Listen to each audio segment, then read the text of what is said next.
When asked about the richest country on earth, most people would say the UK, USA or Russia, or any other country with high standards of living as is shown in the movies, or any other country. But when they look at Google, they find that Ireland is one of the richest countries in the world. There is no doubt that it might come as a surprise for them, but over the last years, the Irish economy has had the most eye-watering growth numbers. So, how Ireland became one of the richest countries in the world? Well, that's what we're going to be finding out in today's video. Make sure to watch this video till the end. Ireland is the 5th richest economy measured by GDP per capita, below Luxembourg and Bermuda. Population-wise, it is smaller than New York.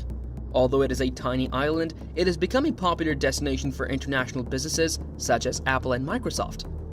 But when you look at it historically, it has not always been this wealthy. In fact, from 1845 to 1849, Ireland suffered from mass starvation and disease during the Irish potato famine. More than 1 million people died of the famine, and more than 1 million fled the country. It significantly declined the population. This is why more Irish live in the US and overseas than in Ireland. But the question is, how did this tiny nation like Ireland transition from starvation to riches in the last 3 decades?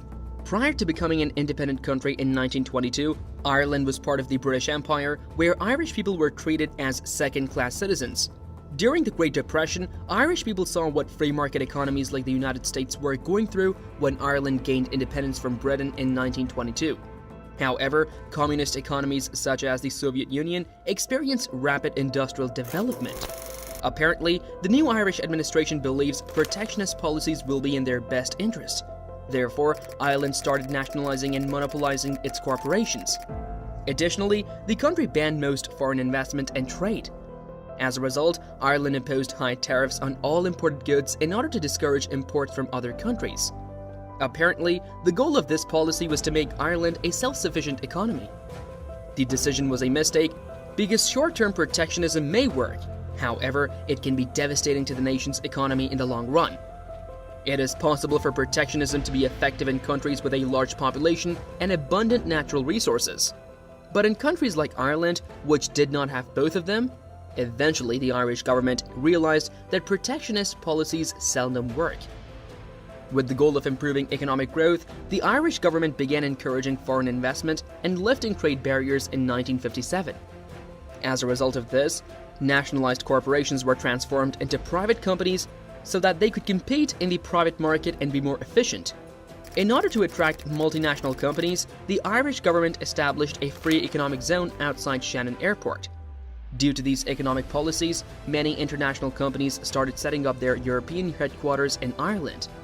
As an example, Apple established its headquarters in Ireland in 1980.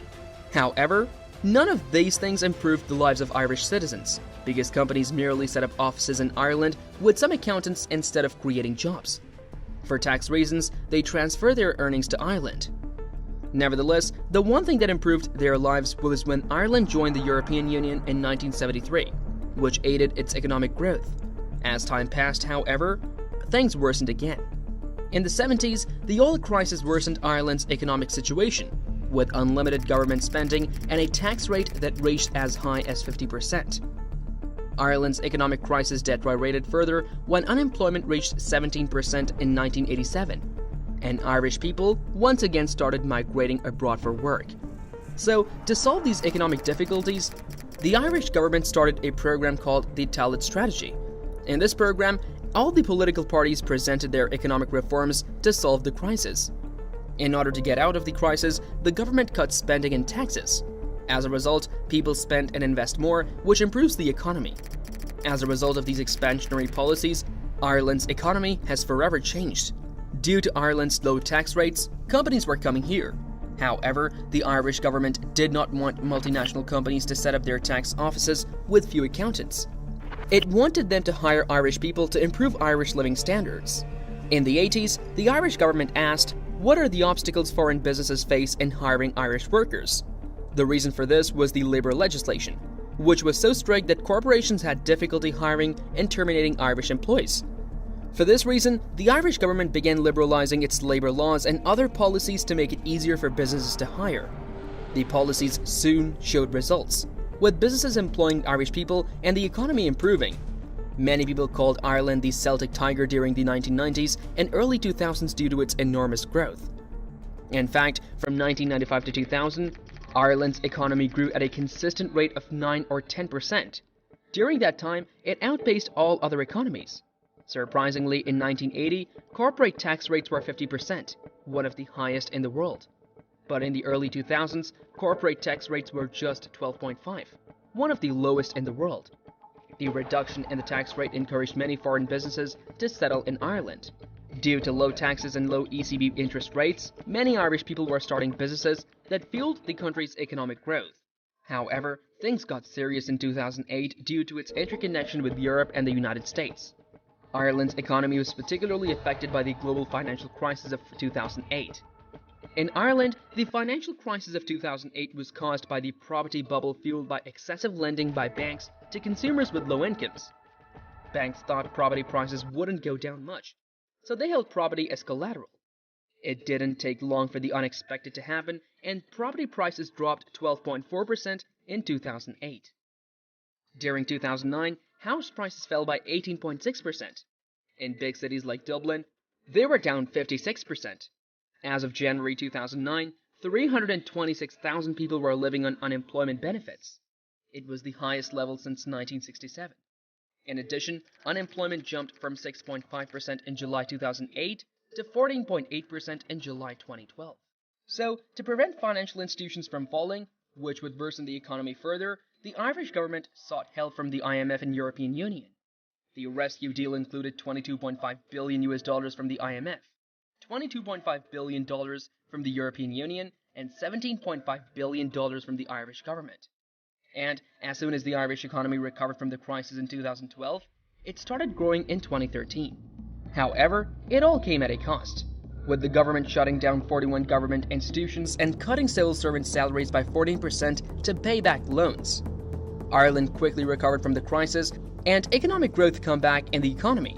In 2015, Ireland reported a 25% growth rate. This alarms economists like Paul Krugman, who started investigating the real reasons for these huge growth numbers. Even China can't achieve 25% growth in a year, and many economists realize this is a myth. Krugman called this incident leprechaun economics. This growth rate was really caused by multinational companies like Apple and Microsoft, who were moving their profits to Ireland to avoid taxes. These are some instances when statistics do not reflect reality, such as this one. But according to IMF, 60% of Irish foreign direct investment is held in bank accounts. This growth was so surreal that in March 2018, the Irish Times published this: "Nobody believes our GDP numbers anymore. Not after a 26% jump in 2015, which was famously derided as leprechaun economics." Even the CSO cautions against viewing last year's 2017 7.8% jump as a reflection of real economic activity. As a result, Ireland uses a variety of metrics to track its economic growth, because classical economic metrics like GDP growth rate don't always reflect reality.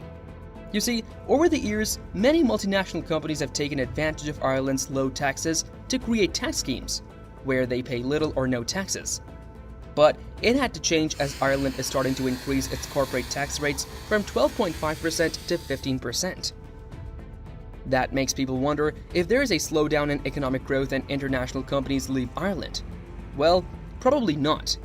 You see, attracting multinational companies is not as simple as lowering taxes.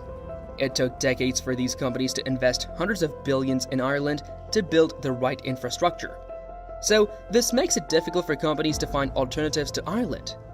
Plus, nobody knows Ireland is a powerhouse when it comes to airlines.